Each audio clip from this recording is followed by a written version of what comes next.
অনেক মদখোর আমার সাথে বসে একসাথে ডিনার করে, হাফ প্যান্ট পরা, গলায় স্বর্ণের চেইন, হাতে স্বর্ণের ব্রেসলেট, আইসা আমার সাথে ডিনার করছে, আছে এরকম। গাঁজাখোর, আসো বসো, বসলেই তো আমি ওর ডিএনএ, চিন্তার ডিএনএ চেঞ্জ করে দেওয়ার সুযোগ পাবো, চিল্লায় বলো ঠিক কি না?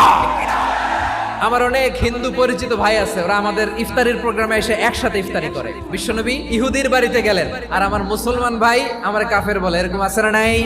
মুসলিমরা দেখতে পারে না, সহ্য করতে পারে। বিষ্ণু ইসা ইসলামের খাদেম ছিল ইহুদি, এতদিন খেদমত করলো, একদিনও বিশ্বনবী ওরে কালিমার দাওয়াত দেয় নাই। কারণ কি? বিশ্বনবী একটা ভালো সময়ের অপেক্ষা করতেছিলেন, দায়ী সুযোগ খুঁজে কখন দাওয়াত দিলে ব্যাটে বলে হবে, ঝোপ বুঝে কোপ মারে। বিষ্ণু ইসা ইসলাম ভালো সময়ের অপেক্ষা করতেছিলেন, দেখি আস্তে আস্তে এমন সময় আসছে, ছেলে এবার মুমূর্ষ, যখনই টাইমিং পেয়েছেন দাওয়াত দিলেন, পড়ো লা ইলাহা ইল্লাল্লাহ। প্রতিবেশী ইহুদি হোক হিন্দু হোক, যাবেন, সুসম্পর্ক রাখবেন, উপহার দিবেন, বিপদে পাশে দাঁড়াবেন। অসুস্থ হইলে একটু আপেল নিয়ে যান, আঙ্গুর নিয়ে যান। ইসলামের বিউটি দেখে, সৌন্দর্য দেখে অবাক হবে, নসিব ভালো হলে কোনোদিন কালিমা পড়ে মুসলমান হয়ে যাবে।